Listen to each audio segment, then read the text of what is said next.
بسم الله الرحمن الرحيم.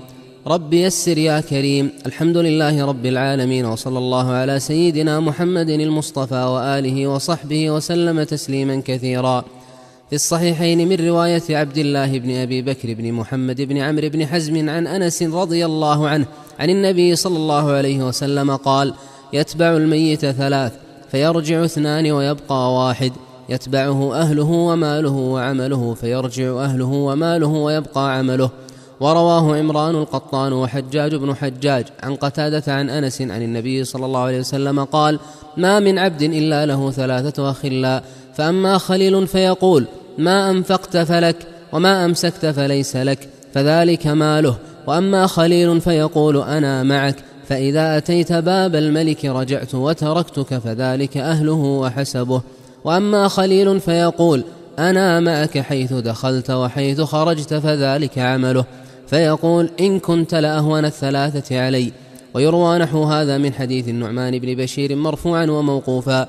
وتفسير هذا أن ابن آدم في الدنيا لا بد له من أهل يعاشرهم ومال يعيش به، فذان صاحبان يفارقانه ويفارقهما. فالسعيد من اتخذ من ذلك ما يعينه على ذكر الله تعالى وينفعه في الآخرة، فيأخذ من المال ما يبلغ به إلى الآخرة، ويتخذ زوجة صالحة تعينه على إيمانه. فأما من اتخذ أهلا ومالا يشغله عن الله تعالى فهو خاسر. وكما قالت الأعراب: شغلتنا أموالنا وأهلنا فاستغفر لنا. وقال تعالى: لا تلهكم أموالكم ولا أولادكم عن ذكر الله، ومن يفعل ذلك فأولئك هم الخاسرون. وقال تعالى: وما أموالكم ولا أولادكم بالتي تقربكم عندنا زلفى إلا من آمن وعمل صالحا. قال الحسن وهو في جنازة: ابن آدم، لئن رجعت إلى أهل ومال فإن الثوى فيهم قليل. وفي الحديث: ابن آدم، عش ما شئت فإنك ميت، وأحبب من شئت فإنك مفارقه، واعمل ما شئت فإنك ملاقيه، وكن كيف شئت وكما تدين تدان. فإذا مات ابن آدم وانتقل من هذه الدار لم ينتفع من أهله وماله بشيء إلا بدعاء أهله له واستغفارهم، وبما قدمه من ماله بين يديه. وقال تعالى: يوم لا ينفع مال ولا بنون إلا من أتى الله بقلب سليم. قال تعالى: ولقد جئتمونا فرادا كما خلقناكم أول مرة وتركتم ما خولناكم وراء ظهوركم. فأما إن خلف من يدعو له من أهله أو قدم شيئا من ماله فإنه ينتفع به، كما في صحيح مسلم عن أبي هريرة عن النبي صلى الله عليه وسلم: إذا مات الإنسان انقطع عمله إلا من ثلاث: إلا من صدقة جارية أو ولد صالح يدعو له أو علم نافع. الصاحب الأول الأهل، فأهله لا ينفعه منهم بعد موته إلا من استغفر له ودعا له، وقد لا يفعل. وقد يكون الأجنبي أنفع للميت من أهله، كما قال بعض الصالحين: وأين مثل الأخ الصالح؟ أهلك يقتسمون ميراثك وهو قد تفرد بحزنك يدعو لك وأنت بين أطباق الأرض. فمن الأهل من هو عدو، كما قال الله تعالى: إن من أزواجكم وأولادكم عدوا لكم فاحذروهم. ومنهم من يشتغل عن الميت بحصول ميراثه، كما قيل: تمر أقاربي جنبات قبري كأن أقاربي لا يعرفوني، وذو الميراث يقتسمون مالي ولا يألون إن جحدوا ديوني، وقد أخذوا سهامهم وعاشوا، فيا لله أسرع ما نسوني. قال الحسن: أزهد الناس في عالم جيرانه، وشر الناس ميت أهله يبكون عليه ولا يقضون دينه، يشير إلى أنهم يفعلون ما يضره ويتركون ما ينفعه. فالبكاء إذا كان معه ندب أو نوح أو تسخط يعذب به الميت، فهذا أحد الأخلاء الثلاثة، وهو الأهل، يصلون مع خليلهم إلى باب الملك وهو اللحد، ثم يرجعون عنه. وأما الخليل الثاني فهو المال، ويرجع عن صاحبه أولا ولا يدخل معه قبره، ورجوعه كناية عن عدم مصاحبته له في قبره ودخوله معه. وقد فسر بعضهم المال الراجع بمن يتبعه من رقيقه ثم يرجعون مع الأهل، فلا ينتفع الميت بشيء من ماله بعد موته إلا ما كان قدمه بين يديه، فإنه يقدم عليه وهو داخل في عمله الذي يصحبه في قبره. وأما ما خلفه وتركه فهو لورثته لا له، وإنما كان خازنا لورثته. وفي صحيح مسلم عن النبي صلى الله عليه وسلم قال: يقول ابن آدم: مالي مالي. قال: وهل لك يا ابن آدم من مالك إلا ما أكلت فأفنيت، أو لبست فأبليت، أو تصدقت فأمضيت. وفيه أيضا عن النبي صلى الله عليه وسلم قال: يقول العبد: مالي مالي، إنما له من ماله ثلاث: ما أكل فأفنى، أو لبس فأبلى، أو أعطى فاقتنى، وما سوى ذلك فهو ذاهب وتاركه للناس.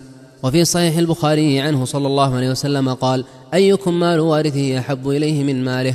قالوا: ما منا إلا ماله أحب إليه من مال وارثه.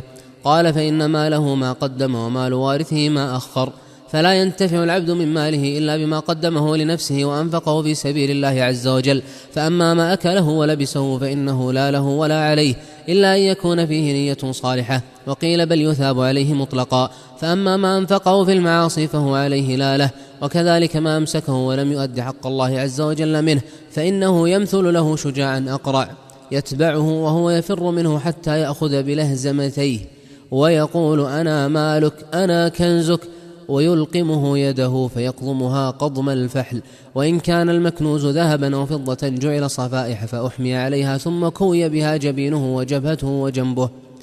لا تدخر غير التقى فالمال لا يدخر، فأخر لأمر ربنا اعتدلوا واعتبروا.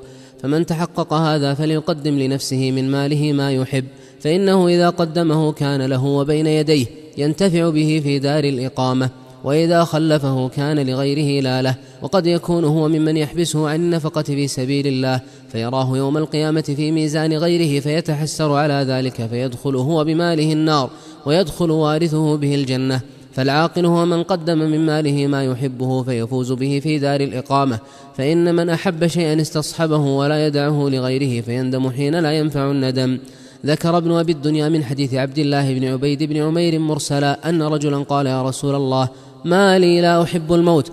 قال: هل لك مال؟ قال: نعم. قال: فقدمه. قال: لا أطيق ذلك يا رسول الله. قال: فإن قلب المرء مع ماله، إن قدمه أحب أن يلحق به، وإن أخره أحب أن يتأخر معه. وقال بعض الملوك لأبي حازم الزاهد: ما بالنا نكره الموت؟ قال: لتعظيمك الدنيا جعلت مالك بين عينيك، فأنت تكره فراقه، ولو قدمته لآخرتك لأحببت اللحوق به. قال الله تعالى: لن تنالوا البر حتى تنفقوا مما تحبون. كان ابن عمر لا يعجبه شيء من ماله إلا قدمه لله، حتى إنه كان يوما راكبا على ناقة فأعجبته فنزل عنها في الحال وقلدها وجعلها هديا لله عز وجل. وكان له جارية يحبها حبا شديدا فأعتقها وزوجها بمولاه نافع، فولدت لنافع أولادا، فكان ابن عمر ربما أخذ بعض أولادها فشمه وقال: واها لريح فلانة، يعني أم ذلك الولد. دخل رجل على أبي ذر فجعل يقلب بصره في بيته فقال: يا أبا ذر، أين متاعكم؟ قال: إن لنا بيتا نوجه إليه صالح متاعنا. قال: إنه لا بد لك من متاع ما دمت هنا. قال: إن صاحب المنزل لا يدعنا فيه. يا جامع الأموال بادر صرفها، واعلم بأن الطالبين حثاث. خذ من تراثك ما استطعت، فإنما شركاؤك الأيام والأحداث. لم يقض حق المال إلا معشر، نظر الزمان يعيث فيه فعاث. ما كان فيه فاضلا عن قوته، فليعلمن بأنه ميراث. قال الحسن: بئس الرفيقان الدرهم والدينار، لا ينفعانك حتى يفارقانك. وقيل لبعضهم: جمع فلان مالا. قال: هل جمع عمرا ينفقه فيه؟ قالوا: لا. قال: ما جمع شيئا. جمعت مالا ففكر هل جمعت له. يا جامع المال أياما تفرقه، المال عندك مخزون لوارثه، ما المال مالك إلا حين تنفقه. من قدم اليوم شيئا قدم عليه غدا، ومن لم يقدم شيئا قدم على غير شيء، فطال فقده في دار الإقامة. قال بعض السلف: ابن آدم، إنما تسكن يوم القيامة فيما بنيت، وتنزل يومئذ على ما نقلت في حياتك من متاعك. دخلت امرأة على عائشة قد شلت يدها فقالت: يا أم المؤمنين، بت البارحة صحيحة اليد وأصبحت شلاء. قالت عائشة: وما ذاك؟ قالت: كان لي أبوان موسران، كان أبي يعطي الزكاة ويقري الضيف ويعطي السائل ولا يحقر من الخير شيئا إلا فعله، وكانت أمي امرأة بخيلة ممسكة لا تصنع في ماله خيرا، فمات أبي ثم ماتت أمي بعد شهرين، فرأيت البارحة في منامي أبي وعنده ثوبان أصفران بين يديه نهر جار. قلت: يا أبتاه ما هذا؟ قال: يا أمه، من يعمل في هذه الدنيا خيرا يره، هذا أعطانيه الله تعالى. قلت: فما فعلت أمي؟ قال: وقد ماتت أمك. قلت نعم. قال هيهات عدلت عنا، فاذهبي فالتمسيها ذات الشمال. فالتفت عن شمالي فإذا أنا بأمي قائمة عريانة مؤتزرة بخرقة، بيدها شحيمة تنادي ولهفاه وحزناه وعطشاه، فإذا بلغها الجهد دلكت تلك الشحيمة براحتها ثم لحستها، وإذا بين يديها نهر جار. قلت أيا أماه ما لك تنادين العطش وبين يديك نهر جار؟ قالت لا أترك أن أشرب منه. قلت أفلا أسقيك؟ قالت وددت أنك فعلت، فغرفت لها غرفة فسقيتها، فلما شربت نادى مناد من ذات اليمين ألا من سقى هذه المرأة؟ شلت يمينه مرتين، فأصبحت شلاء اليمين لا أستطيع أن أعمل بيميني. قالت لها عائشة وعرفت الخرقة؟ قالت نعم يا أم المؤمنين، وهي التي رأيته عليها. ما رأيت أمي تصدقت بشيء قط، إلا أن أبي نحر ذات يوم ثورا فجاءه سائل، فعمدت أمي إلى عظم عليه شحيمة فناولتها إياه. وما رأيتها تصدقت بشيء إلا أن سائلا جاء يسأل، فعمدت أمي إلى خرقة فناولتها إياه. فكبرت عائشة رضي الله عنها وقالت صدق الله وبلغ رسوله صلى الله عليه وسلم. فمن يعمل مثقال ذرة خيرا يره، ومن يعمل مثقال ذرة شرا يره. أخرجه الحافظ أبو موسى المديني في كتابه الترغيب والترهيب من طريق أبي الشيخ الأصبهاني الحافظ بإسناد حسن: من خرج إلى سفر من أسفار الدنيا بغير زاد ندم حيث يحتاج إلى الزاد، فلا ينفعه الندم وربما هلك، فكيف بمن رحل إلى سفر الآخرة مع طوله ومشقته بغير زاد؟ السقم في جسمي له تزداد، والعمر ينقص والذنوب تزاد. ما بعد سفرتي وما لي زاد، ما أكثر بهرجي ولي نقاد. كان علي رضي الله عنه يقول في الليل: من قلة الزاد وبعد السفر ووحشة الطريق. وبكى أبو هريرة عند موته وقال: إنما أبكي على بعد سفري وقلة زادي. إذا شكى من قلة الزاد من زاده كثير، فكيف يقول من لا زاد له؟ يا جامع المال ما أعددت للحفر، هل يغفل الزاد من أضحى على السفر؟ قال ابن السماك: ما بكوا لسكرة الموت، إنما بكوا لحسرة الفوت. خرجوا من دار لم يتزودوا منها، وقدموا على دار لا زاد لهم فيها. إذا أنت لم ترحل بزاد من التقى، وأبصرت بعد الموت من قد تزودا، ندمت على أن لا تكون شركته، وأرصدت ما قد كان من قبل أرصدا. أما الخليل الثالث فهو العمل، وهو الخليل الذي يدخل مع صاحبه قبره، فيكون معه فيه، ويكون معه إذا بعث، ويكون معه في مواقف القيامة وعلى الصراط وعند الميزان، وبه تقسم المنازل في الجنة والنار.